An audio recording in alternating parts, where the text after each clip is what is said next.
Kesempatan itu takkan terulang lagi. Lagi. Semua.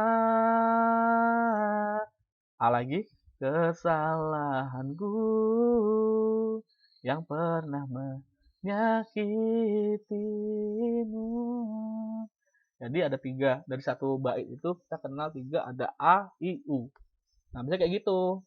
Jadi materi-materi menggunakan angkatan puisi pujangga baru itu kayak gitu. Pilihan katanya indah, bergayanya polos. Jadi pilihan katanya itu menggunakan bahasa-bahasa kiasan, beraliran romantis yang mengisahkan perasaan biasanya. Nggak mesti tentang ini sih, nggak mesti tentang pasangan.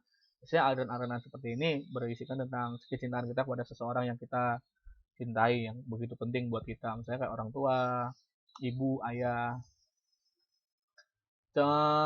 Angkatan puisi baru, angkatan puisi pujangga baru ini saya rasa setiap hari dan setiap tahun selalu berkembang ya. Kalau dihitung dari 1929 sampai sekarang kan sudah hampir 100 tahunan. Mungkin sebentar lagi 100 tahun. Tapi nyatanya pola-pola dan ciri-cirinya itu nggak akan bisa berubah.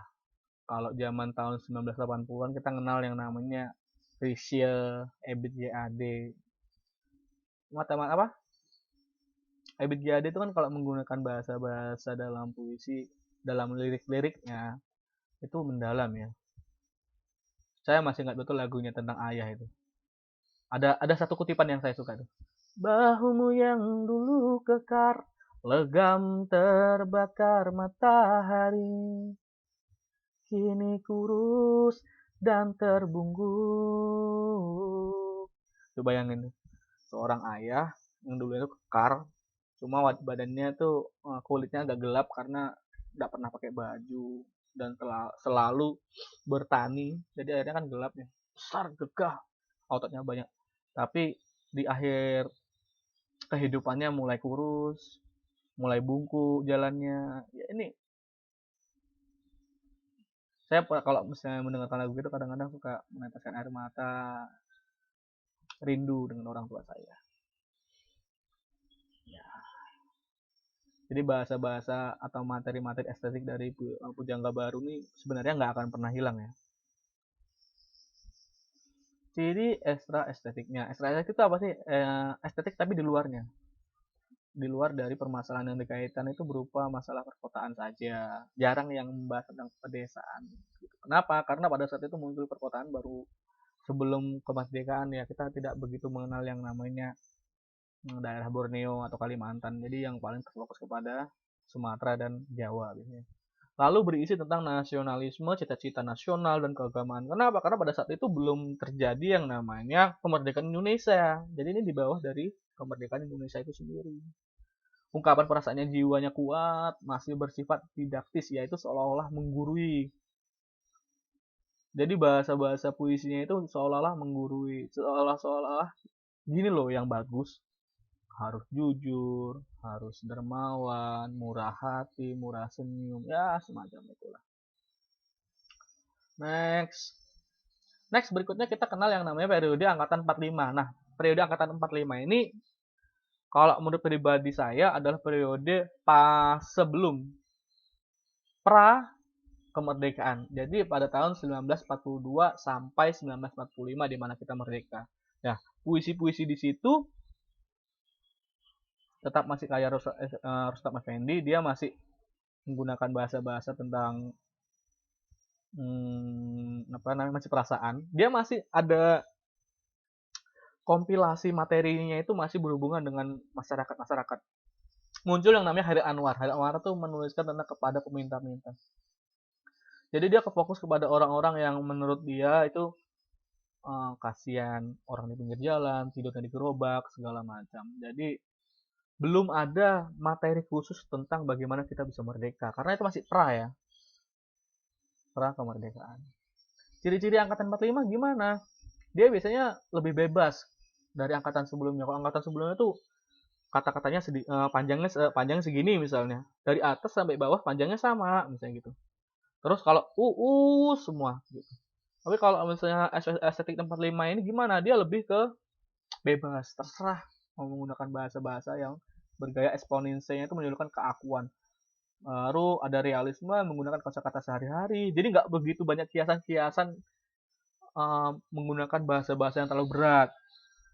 Gaya sajaknya juga prismatis, mulai menginginkan curahan perasaan dan mulai muncul perkembangan gaya perasaan. Majas ironi dan sinisme mendominasi. Apa sih ironi dan sinisme itu? Ironi itu semacam seperti ini. Saya anti korupsi misalnya, tapi kenyataannya kita ditangkap KPK. Nah itu ironi. Orang yang menggembor-gemborkan anti korupsi ternyata ditangkap KPK. Seperti itu. Jadi lebih ke kritik sosial. Jadi kritik. Kenapa sih kita lewat saja jika ada orang pengemis-pengemis di pinggir jalan misalnya? Kenapa sih kita malah tertawa terbahak-bahak jika ada sahabat kita yang jatuh misalnya? Nah, dia membahas tentang materi-materi tersebut. Jadi pada saat angkatan 45 seperti itu.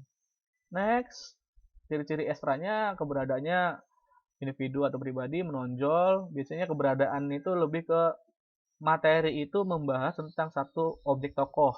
Jadi puisi itu membahas misalnya kalau laki-laki ya laki-laki, bagaimana cintanya seorang laki-laki kepada seorang perempuan, bagaimana cintanya seorang anak kepada seorang ayah, tapi fokus kepada si penulis itu sendiri. Next, filsafat eksistensionalnya mulai dikenal. Jadi mulai dikenal pengarangnya itu aja biasanya. Biasanya kalau di angka tempat 5 nih pengarangnya Khairil Anwar. Siapa lagi? Nggak begitu banyak. Mungkin Khairil Anwarnya kalau dalam sekarang ya dalam bahasa kita itu kita bisa menggambarkan Khairil Anwar tuh misalnya kayak Iwan Fals, misalnya kayak Melly Guslo. Nah, jadi dia terkenalnya pencipta-pencipta lagu lah kasarannya. Next, berikutnya adalah periode angkatan 50 sampai 60-an. Nah, di angkatan 50 sampai 60-an dari tahun 1955 sampai 1970, kalau menurut saya sistem dari kajian puisi mulai berkembang, mulai menggunakan bahasa-bahasa yang sangat singkat, menggunakan bahasa-bahasa yang simpel tapi bermakna. Nah, ini adalah salah satu bentuk munculnya lagu-lagu di angkatan Eropa itu mulai dikatakan tidak terfokus kepada indahnya kata-kata, tapi terfokus kepada bentuk sistem nada dan melodi. Mungkin kalau kalian bisa lihat penggambarannya sekarang, mungkin lagu-lagunya kayak kuburan band masih ingat. C A minor, D minor ke G ke C lagi, udah lupa lupa lupa lupa misalnya gitu. Jadi bahasanya tuh ya itu terus diulang-ulang, nggak begitu bermakna tapi enak didengar. Atau kalian pernah dengar yang namanya Mbah Surip, tak gendong kemana-mana, gitu-gitu aja dari awal sampai akhir. Atau yang paling gila lagi, pernah dengar namanya lagunya Melly Guslo itu I Just Wanna Say I Love You. Jadi satu lagu itu cuma I Just Wanna Say I Love You kata-katanya, tapi diulang-ulang. I just wanna say I love you. I just wanna say I love you. I just wanna say I love you. I love you. I just wanna say I love you. Gitu-gitu aja dari awal. Itu dia menggunakan periode angkatan seperti ini. Jadi bahasanya itu lebih ke maksudnya, maksud dari bentuk puisi itu apa. Contoh seperti ini, Oda pada Van Gogh, pohon sipres, kafe tua di ujung jalan sepi, sepi juga. Langit berombak, bulan di sana, sepi, sepi namanya. Udah. Jadi si penulis ingin menggambarkan apa yang dia rasakan pada saat itu gitu. Dia di dekat pohon dekat melihat sebuah pohon besar bernama pohon sipres di sebuah tempat duduk, dia nongkrong di situ di ujung jalan lagi ngopi mungkin, kok nggak ada orang lewat, sepi. Langitnya berombak, langit berombak tuh mungkin banyak langitnya banyak awannya kan, jadi mau hujan gitu. Bulan di sana, kelihatan bulannya sudah kelihatan. Ya sore-sore kan kita bisa ngeliat ada bulan sedikit ya, walaupun dia belum bersinar. Atau mungkin di sini memang sudah malam dia, sepi-sepi namanya. Jadi materinya itu di sana dia mengatakan bahwa dia sedang kesepian atau segala macam. Jadi kalau menurut saya sih puisi-puisi angkatan 50 dan sampai ke 70 ini lebih abstrak daripada puisi-puisi angkatan Pujangga Baru dan 45. Ciri-ciri estetiknya, gaya mantra mulai tampak, berkembangnya gaya epik pecinta tentang munculnya puisi Belanda, gaya puisi ini liris masih berkembangnya menurutkan periode sebelumnya, masih berkembang gaya siligan atau retorik. Jadi bahasanya lebih abstrak. Nanti saya akan bagi filenya ini buat kalian. Next, pada umumnya menggambarkan suasana muram karena puisinya menggambarkan penderitaan. Kenapa penderitaan? Karena setelah kemerdekaan ya, kita kemerdekaan yang dianggap kita bisa menjadi bahagia, tapi kenyataannya kita masih sering dijajah. Ada pemberontakan di mana-mana dan segala macam. Karena kemelut di bangsa Indonesia pada saat itu belum berakhir. Next berikutnya adalah periode angkatan 70-an, di mana periode angkatan 70-an ini naik ke sampai tahun 1990. Saya lahir pada saat itu. Jadi saya lahir tahun 1990. Itu disebut dengan periode angkatan 70-an. Nah, periode angkatan 70-an itu kalau umur saya pribadi dia sudah mulai balik ke puisi angkatan tahun Pujangga Baru ya, sudah mulai menggunakan kata-kata yang lumayan tidak begitu kias sebenarnya. Dia nggak begitu banyak menggunakan kias, tapi maknanya sudah mulai dalam. Contoh seperti di sini, kami berpaling, kami menatap ke depan dinding dan pilar-pilar pualam. Jajaran firman dahulu kala. Ayo, gimana? Kalian pikir itu seperti apa? Dinding dan pilar-pilar pualam. Dia itu mau menatap ke depan. Dia benar-benar menggunakan bahasa yang nyata. Dia sedang berada di suatu tempat. Dia menatap ke depan dengan kalau menurut saya pribadi ini cerita tentang bentuk sebuah rumah sakit di Cikini pada saat Cikini Jakarta sih. Dia menggunakan bentuk bangunan. Ciri-cirinya adalah dia bergaya mantra juga masih tetap sama. Menggunakan kata-kata faedah secara mencolok, menggunakan asosiasi bumi, gaya penulisannya prosais. Puisi lugu yang menggunakan ide secara polos, puisi-puisi imajinatif. Jadi dia menggambarkan apa yang dia rasakan, lalu dia tuliskan. Example contoh misalnya saya sedang di rumah, maka saya akan gambarkan apa yang saya rasakan sekarang. Oh ternyata di sebelah saya ada kipas. Baru saya rasakan angin semilir-semilir menghempuskan badanku misalnya. Biasanya ini bentuk-bentuk seperti ini banyak juga digunakan lagu-lagunya Ebit G.Ade ya. Angkatan tahun 70-an ini kamu pasti tahu lah yang namanya Ebit G.Ade itu. Kalau pernah tahu lagu-lagunya kan dia menggambarkan bentuk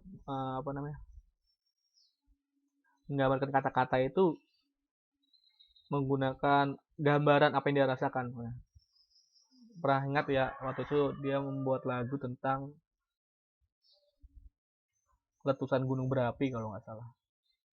Ada kata-katanya seperti ini.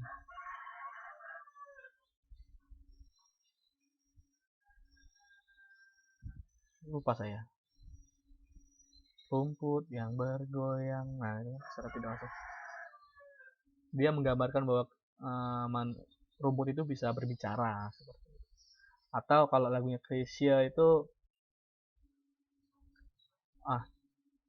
malu aku malu pada semut merah yang berbaris di dinding menatapku curiga seakan penuh tanya sedang apa di sini menanti pacar jawabku.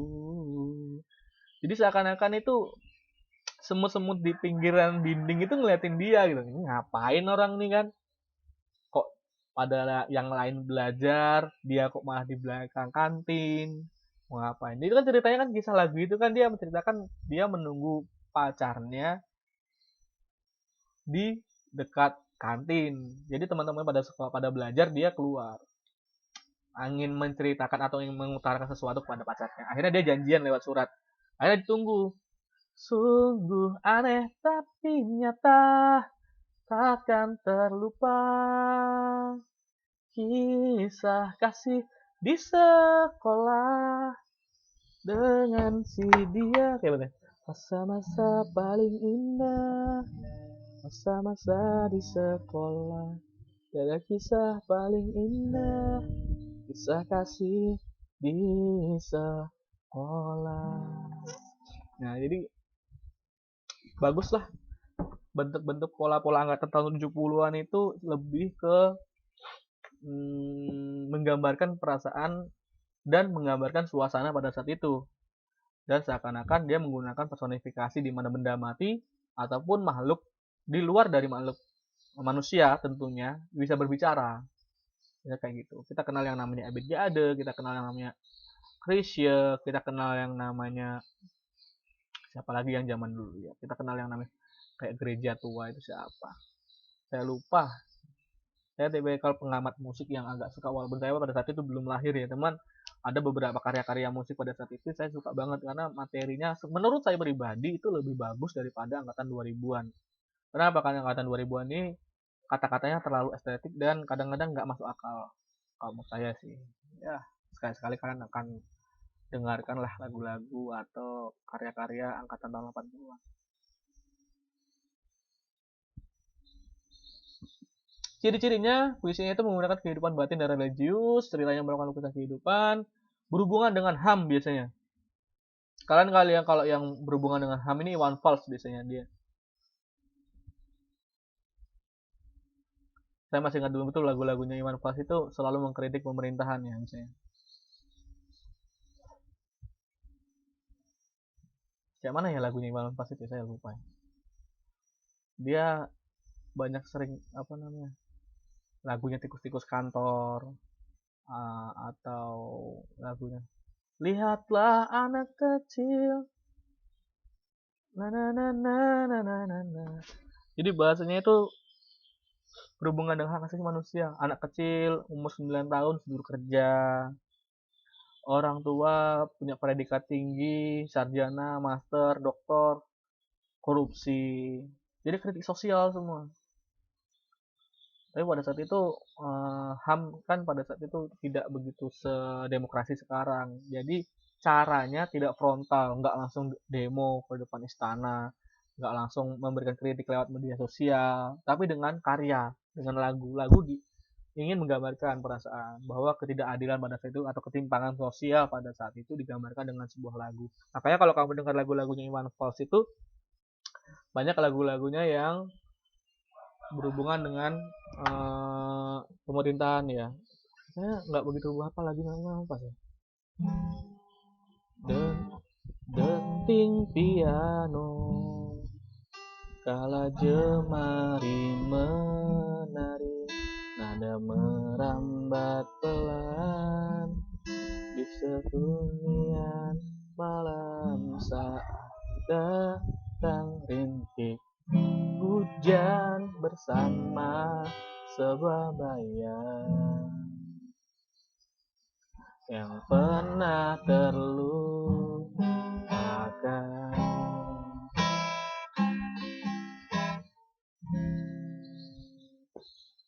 Hati kecil berbisik untuk kembali padanya, ribu kata menggoda, ribu sesal di depan mata, seperti menjelma waktu aku tertawa kala memberimu dosa.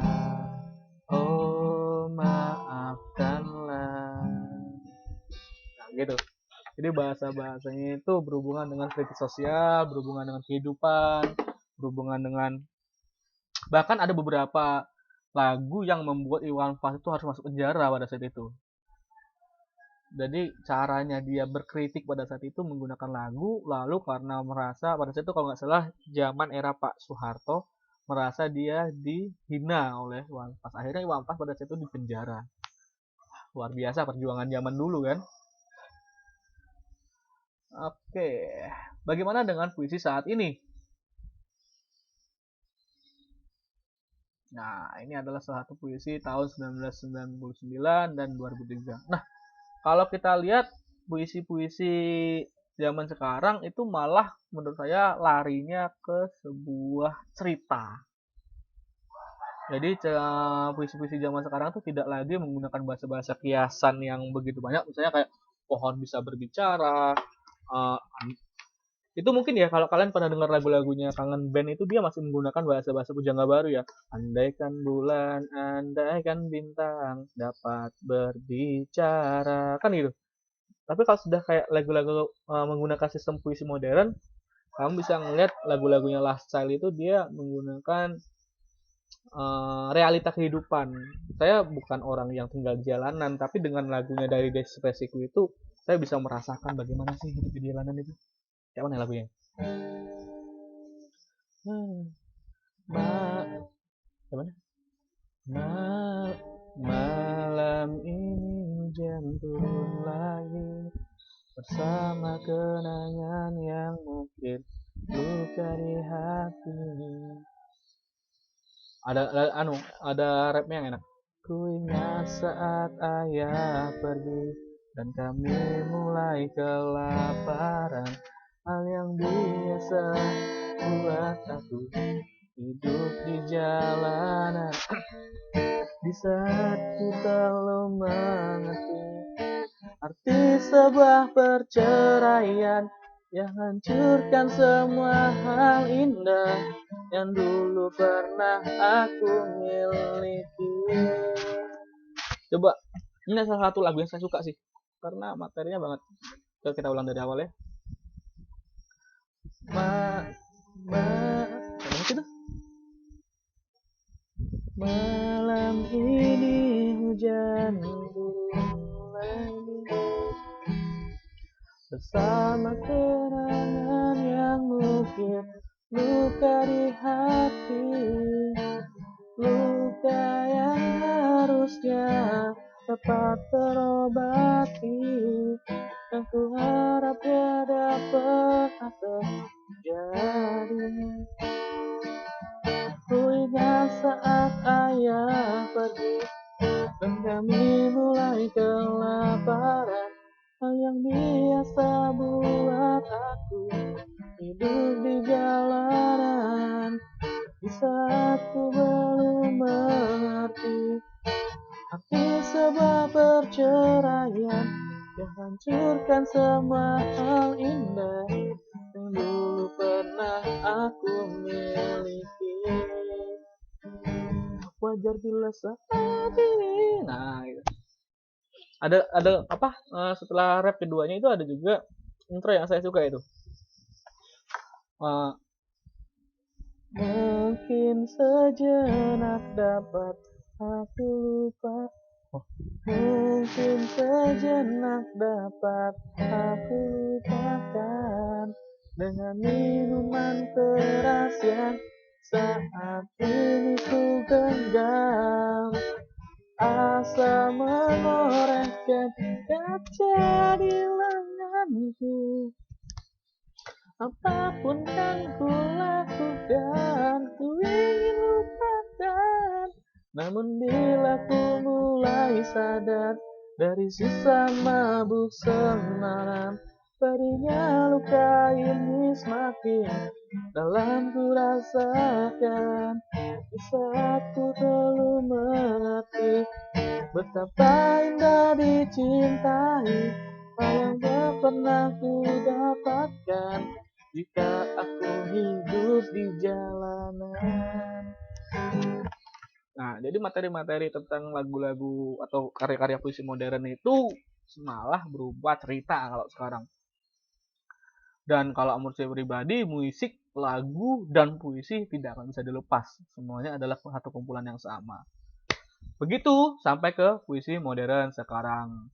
Nah, semoga dari dasar-dasar ini kalian bisa mengetahui sebenarnya asal muasal dari kenapa puisi itu muncul di Indonesia dan bagaimana puisi itu bisa ada. Next, pertemuan berikutnya saya akan mengajarkan kepada Anda bagaimana cara bermusikalisasi puisi atau mengubah puisi yang ada menjadi sebuah musik. Karena kalau saya rasa kalian semua bisa mengetahui lagu-lagu yang zaman sekarang itu awalnya dari sebuah bait atau sebuah lirik. Mungkin itu yang saya sampaikan. Terima kasih atas waktunya. Kita ketemu di lain kesempatan. Jika ada kesalahan dalam pengucapan saya memohon maaf yang sebesar-besarnya kepada kalian semua, terutama kepada kelas 10 SMA Negeri 1 Penuhan. Keep healthy, jaga jarak, dan jangan pernah berhenti untuk belajar. Kita ketemu lagi di akhir kesempatan. Assalamualaikum warahmatullahi wabarakatuh.